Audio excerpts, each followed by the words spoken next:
Abbott and Costello program, brought to you by Camel, the cigarette that's first in the service according to actual sales records. See if your throat and your taste don't make Camel a first with you, too. Find out for yourself. Listen to the great rhythms of Freddie Rich and his orchestra, the swingy singing of Connie Haynes, and that pop-eyed little weather prophet who saw the groundhog this morning and calmly said,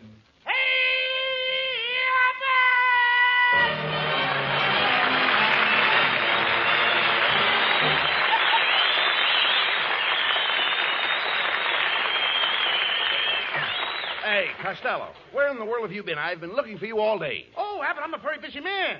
I spent the whole day in my backyard hanging prunes on my orange tree. Hanging prunes on your orange tree? Who told you to do that? My gardener. He said the orange tree needed pruning.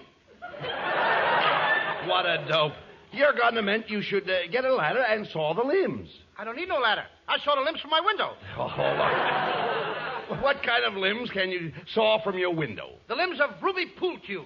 She lives next door. No, That's my girl, you know. No, I understand. I'm talking about the limbs on your tree. Did you saw the limbs? Certainly I saw the limbs. They was hanging right in front of me. No, you dummy. Yeah, cockeyed or something. I saw them. Just a minute. Did you saw them off? Oh, I just told you I saw them on. No, Costello. You don't saw them on. You saw them off. They was off. How could I see them? Look, because you had to see them when you saw them. I had to see them when I saw them. What kind of English is that? Costello, when I say saw, I don't mean the kind of saw you saw when you see. I mean the kind of saw you saw when you saw. Oh, you don't mean the kind of saw you saw when you see. You mean the kind of see you saw when you see saw. Now you've got it. I don't even know what I'm talking about. Costello, I'm trying to tell you how to prune a tree. Look, Costello, if you want your tree to grow good oranges, it's got to be trimmed before the sap rises. Before the sap rises? Yes. Mm-hmm. That's right. What time do you get up? Yeah. Will you talk sense? Look, what kind of oranges grow on your trees? Oh, the regular kind, round ones. No. Are they Valencias or navel oranges? Oh, these are navel oranges. How do you know? I saw a sailor picking some. No. How can you be so stupid? You can tell the difference between oranges by the color of the juice. Did you ever squeeze one of your oranges? Oh, yeah. And what came out? Milk. Milk? Yeah. How could your oranges have milk in them? I got the trees from the nursery. Costello, please. What's wrong with that? All right, never mind. What did I tell you? All right, come on. Come on with me, Costello. We're going out in the backyard and look at your tree. Hey, wait a minute. Look out that window. There's a big crow sitting up in your tree. Hey, Abbott, that crow's got a lot of nerve. Hand me my sawed-off shotgun. All right, here it is. Hey, wait a minute. This gun hasn't got any handle on it. How do you like that? I sawed off the wrong end. Watch what you're doing. You're pointing that gun right at me. Do you want to shoot me? Don't worry. I got my finger over the hole. Hey, stand back, Abbott. All right. I'm going to teach that crow not to eat my oranges. Watch me get him. Hey, was that a crow? That was the old buzzard that lives next door. Come on, Costello. Let's see what happened. Costello, that was your neighbor, Mrs. Beanbag. That's the one you shot. And here she comes. Oh! There you are, you little fat assassin. How dare you shoot at me when I was up in that tree putting oranges in my bucket? That'll teach you to keep your bucket out of my tree. After all, I'm tired of people stealing my oranges. Your oranges? My oranges! It so happens that your orange tree hangs over into my yard, and the law says that whatever hangs over my fence belongs to me. Oh, yeah? Yeah. Well, look at here, Mrs. Beanbag. Did you ever see a fat man standing at a bar? Yes, what about it? Does the part that hangs over the bar belong to the bartender?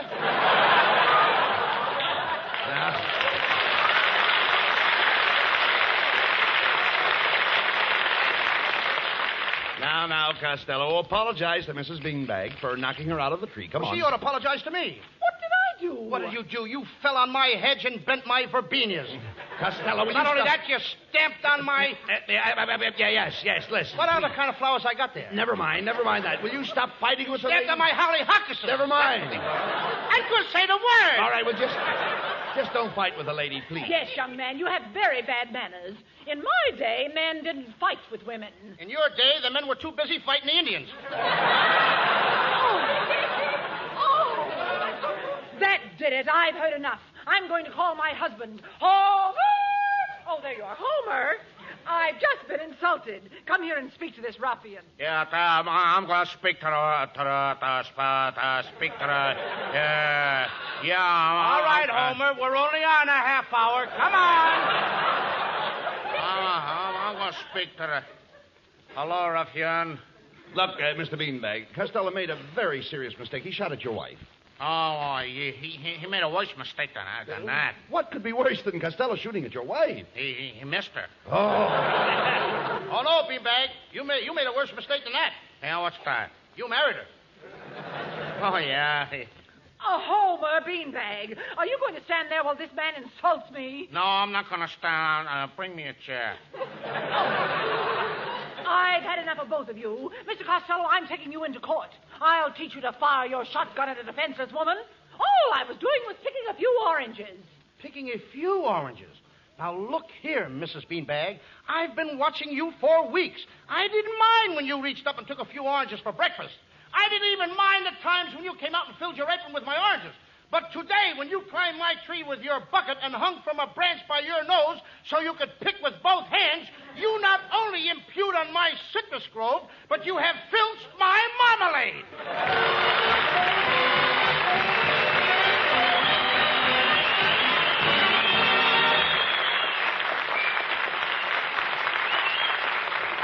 Thank you, Bud and Lou, for a lot of fun. And now I've got to do a quick switch over into the no fun department. A few words about this current cigarette shortage. No, I'm not going into a lot of long explanation, but I do want to say this on behalf of the makers of Camels. They made more Camels in 1944 than ever before in their history, and production schedules for 1945 provide for even more. Still, the demand for them cannot be met. But when you do get Camels, they're still Camels. Rich, full flavor, wonderful, cool mildness. The Camel brand will not be sold on the river. Camels would not be Camels if they were made of green, insufficiently cured tobaccos. So every time you buy cigarettes, ask for Camels. The mildness and flavor of their costlier, properly aged tobaccos make them worth asking for again and again. C-A-M-E-L-S. War or peace, Camel is still Camel.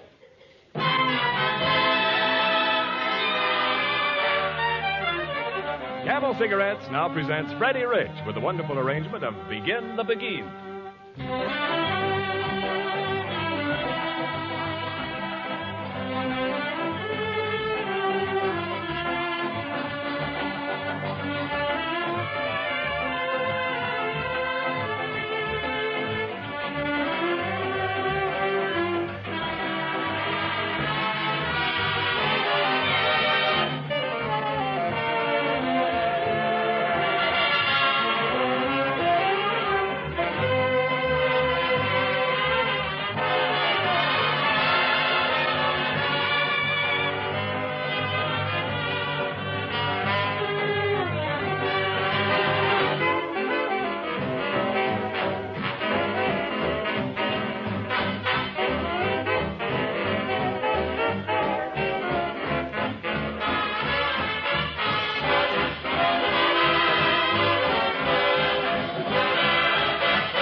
The Court of Common Pleas is now in session. The case of Mrs. Bessie Beanbag versus Lou Costello. The prisoner is charged with perforating Mrs. Beanbag's bucket. Look, Mrs. Beanbag, why can't we drop this case? I didn't mean to shoot at you. Honest, I didn't. I'm a nice little fella. Why, I even leave my chewing gum under theater seats for other people. Please, Mrs. Beanbag. Well, Costello, I'm willing to drop the whole case if you'll pay me 50 cents to get a new bucket. Gee, you're a swell woman. Here's your 50 cents. No, you don't, Costello. Abbott, let me pay the 50 cents. You'll do nothing of the kind. I said her into this. Let me pay her. I said no. Now, listen. If you give that woman that money, it shows you're guilty. We're going to fight this case. I've hired you a lawyer. I am Grandi. As a lawyer, I am dandy. Hey, look. It's Kitzel. Yes. Hey, Abbott, now get this guy out of here. I'll get my Uncle Artie Stebbins to defend me. This Kitzel ain't no lawyer. Now, just a second, Mr. Can't smell you. Can't smell me. Yes. Costello! All right, well, I have you to know I happen to be one of the greatest legal minds in the world. In my first case, I defended Dreyfus. Alfred Dreyfus of Devil's Island? No, reckless Dreyfus from Coney Island. Oh, now don't give that stuff, Kitzel. You don't look like a lawyer to me. Oh, Pish-Pash, you don't look like a lawyer to me. And why don't I look like a lawyer to you? You've got your hands in your own pockets. I got my hands in my own pockets. What do you know? I'm broke. Look, Abbott, please let me pay Mrs. Beanbag the 50 cents, and then I can get out of here. Who over my debt habeas corpus, Mr. Castillo? You know, we can't lose this case. Just remember that old saying, a bird in the hand is worth. Go ahead. There's more. Everybody rise. Presenting His Honor, Judge Sam Quentin Leavenworth. All right, bailiff. Bring in the first. Bring in the next. Bring in the whole case.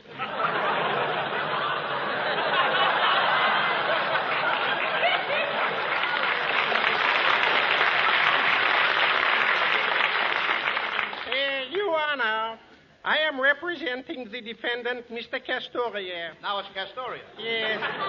Now, it seems that my client took a shot at a poor defenseless woman while she was picking oranges out of a tree. He knocked her to the ground, ruined her bucket, and did her great bodily injury. The defense rests. Kitzel, wait a minute. Whose side are you on? Quiet, Costello. Kitzel knows what he's doing. You said that you know the judge and I are old friends. I call him Morris. Well, Morris will give me the chair. Now, Abbott, will you please give Mrs. Beanbag the 50 cents? Mr. Kitzel, you may proceed with your questioning. Thank you, Your Honor. Now, Mr. Castellanets. Now, I'm a musician. Do you promise to tell the truth, the whole truth, and nothing but the truth? I do. Your Honor, we plead insanity. Kitzel, what's the idea? Costello, he's taking advantage of the law. He's making use of the insanity clause. But I don't believe in insanity clause. That's the way it's written. The court finds the defendant, Lou Costello, guilty as charged. He will pay Mrs. Beanbag 50 cents or serve 30 days in jail. Abbott, please let me give this woman her 50 cents. Oh, no, you don't. No, sir, you know, because we're going to appeal this case to a higher court. Don't forget the words of that great poet, stone walls do not a prison make, nor iron bars a cage. Yes, and don't forget the words of that other great poet, Tom Zisimus. He says 30 days has September, April, June, and Lou Costello.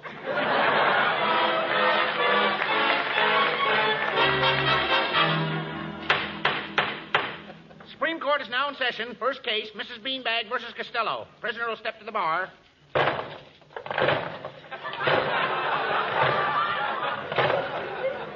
Costello, are the chains heavy? Abbott, would you mind holding up this 500-pound ball? Why don't you please let me pay Mrs. Beanbag the 50 cents? Your Honor, I would like to ask my client just one question. Request granted. Thank you. Now, Mr. Cantaloupe, tell the jury, where were you on the afternoon of February 1st? I was home. Oh, you poor boy. You should have been with me. I had a wonderful time. You know, I had 2 bottles of Sepning. Seppening? Yes. What's seppening? Nothing much. What's happening with you? The defense rests. Alcatraz, here I come. The court has considered the new evidence in this case. Prisoner Costello, when you fired your shotgun at Mrs. Beanbag, some of the buckshot lodged in the oranges. The woman's husband, Homer Beanbag, ate one of the oranges and died of lead poisoning. Therefore, Lou Costello, you are found guilty of murder in the first degree, and it is the sentence of this court that you shall spend the term of 99 years at hard labor. Costello, do you have any last request to make before I send you away? Yes, sir. Don't fence me in.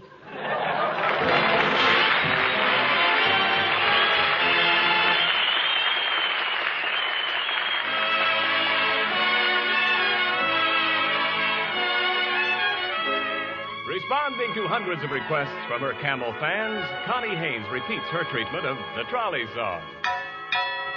With my high starch collar and my high top shoes and my hair high up on my head, I went to lose a jolly hour upon the trolley and lost my heart instead. With his light brown derby and his bright green tie, he was quite the handsomest of men. I started to yen, so I counted to 10, then I counted to 10 again. Clang, clang, clang went the trolley. Ding, ding, ding went the bell. Zing, zing, zing went my heartstrings. For the moment I saw him, I fell. Chug, chug, chug went the motor. Bump, bump, bump went the brake. Thump, thump, thump went my heartstrings. When he smiled, I could feel the car shake. He tipped his hat and took the seat. He said he hoped he hadn't stepped upon my feet. He asked my name, I held my breath. I couldn't speak because he scared me half to death. Buzz, buzz, buzz went the buzzer. Plop, plop, plop went the wheel. Stop, stop, stop went my heartstrings. As he started to leave, I took hold of his sleeve with my hand. And as if it were planned, he stayed on with me, and it was grand just to stand with his hand holding mine.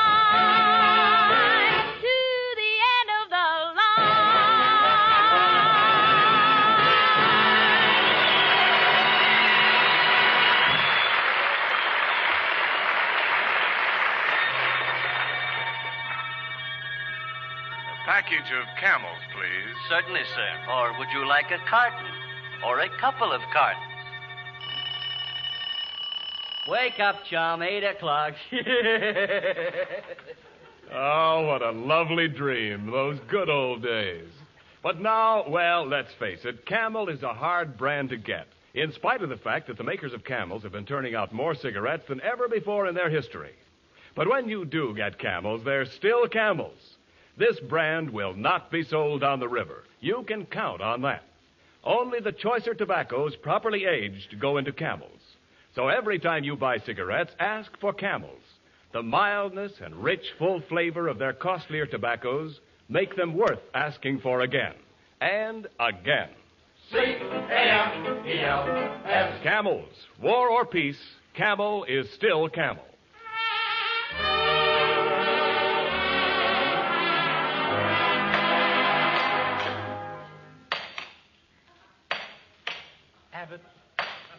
Abbott, What? will you please get me off this rock pile? Costello, why are you always complaining? You should be thankful that I got myself a job as guard so I could be with you. Mrs. Beanbag to see Prisoner Costello. Oh, Mr. Costello, there's been a terrible mistake. My husband Homer didn't die of lead poisoning after all. The doctors removed all the buckshots. Thank heavens. Homer got the lead out.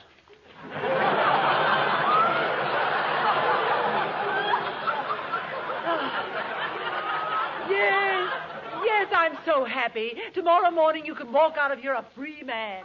Guard, put the prisoner in his cell until morning. All right. Costello, in you go. Abbott, Abbott, What's the matter now? I don't want to spend the night in this cell. The place is full of rats. Don't be afraid. I'm here. I know it, but it's the little rats I'm afraid of. Abbott! Now Come back here now. There's another guy in my cell. Look at the looks of the guy. That's your cellmate. What's the matter? He'll be glad to have you for company. See you later, Costello. So long. Looks like he's got company already.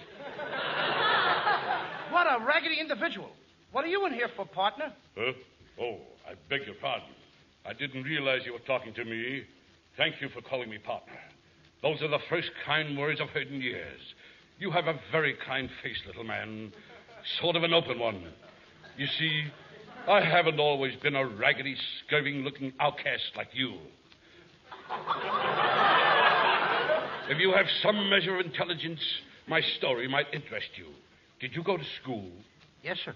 I went to school last year. Did you pass your examination? No, sir. But I was first on the list of those that failed. Very well, I'll tell you my story. I don't care to hear it. Well, and I will positively tell it to you. When I was a boy, my father gave me the benefit of a very good education. 8 years at preparatory school and college. I worked hard and diligently. I soon became a success and settled down in a small and thriving community. And then I met her. We were married. The good gods of fortune smiled down upon us and blessed us with a baby boy. A boy, mind you. And I haven't seen my boy since this very day. You haven't seen your little boy No, from sir. that day until this? No, sir. Wait a minute. Did he have curly black hair? Yes. And did he have little blue eyes? Yes, yes. And did he have 2 little teeth in his mouth? Yes. Papa! I worked harder than ever for my little family. And then one day, the other man came into my life. He was a poor man, broken in health and spirit. I welcomed him into my home gladly. I said, make my home your home. And he did. Oh, you poor man. One day I returned from work to find that home was no longer home. Do you know what it was? Third base? No. Shortstop? No. Second base? No! My home was an empty shell. My wife, the baby, and the stranger had fled. Then I started a search that lasted for years. I followed them around the world. Honolulu, China, Singapore, India. Then one day on the banks of the river Pocomoco, I found him. When I saw him standing there, all the hatred, all the pent-up emotion of years' suffering dwelled up within me. So with murder in my heart, slowly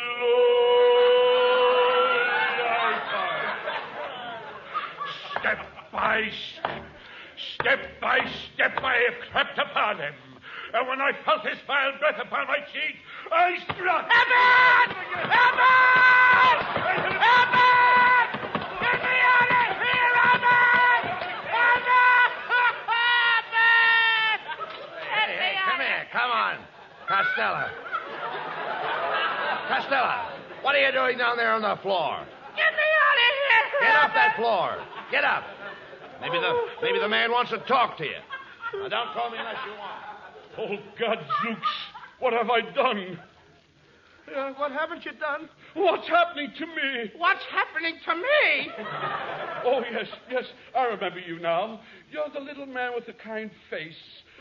I didn't mean to hurt you, but every time I hear the word Pocomoco, I want to kill. That's all right, pal. I know how you feel. I would have done the same thing if I'd have seen that nasty man in Poco. I didn't say it.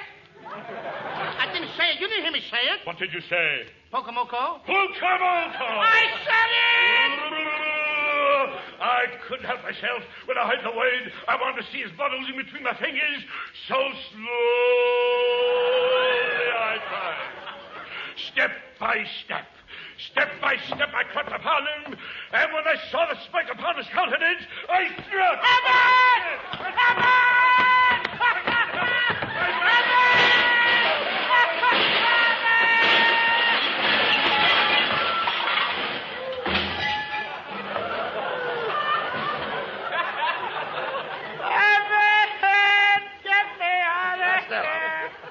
Costello, what are you doing on that floor? Oh, I put you in here to keep the man company. Get me Now, out. get up. Abbott, get me out. Come on, get up. Here comes the warden. Mr. Costello, I have here your release. You've been completely exonerated, and you may leave the jail at once. Well, Costello, shake hands with your old cellmate and let's get going. Not me. I don't think I'd better go near that guy, Abbott. He eats too many Wheaties. Oh, nonsense. He looks like a nice old man. He might have been a nice old man once, but something must have happened to him at Poco. I didn't say it! This guy's trying to get me to say that word, Abbott, and I don't want to say it. What word? The word What word is that? sounds like Pocahontas. Pocahontas! Pocahontas! What word are you worrying about? What is it? It sounds like Pocahontas. Well, what is it? Pocamoco.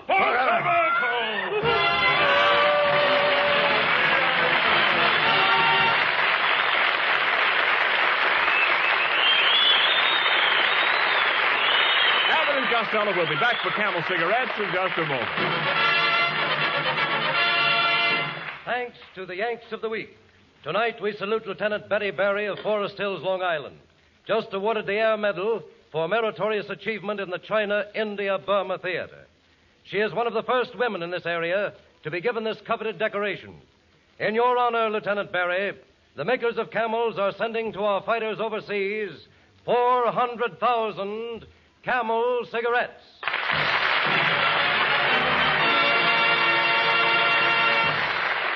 Each of the 3 Camel radio shows honors the Yank of the Week by sending free 400,000 Camel cigarettes overseas. A total of more than 1 million Camels sent free each week. Camel broadcasts go out to the United States 3 times a week, are rebroadcast to practically every area in the world where our men are fighting, and in cooperation with the Good Neighbor policy, also to Central and South America. Listen tomorrow to Jimmy Durante and Gary Moore. Monday to Bob Hawke in Thanks to the Yanks. And next Thursday to Abbott and Costello. And now, here are Bud Abbott and Lou Costello with the final word. Well, Costello, you had a pretty rough time tonight. How about coming out to my house for some refreshments? Gee, Abbott. Yeah, where do you live? 2964 Pocamoco Street. Pocamoco! Slowly I turn. Get me out of here! Good night, folks. Good night. Everybody. Good night to Ann. Good night, everybody.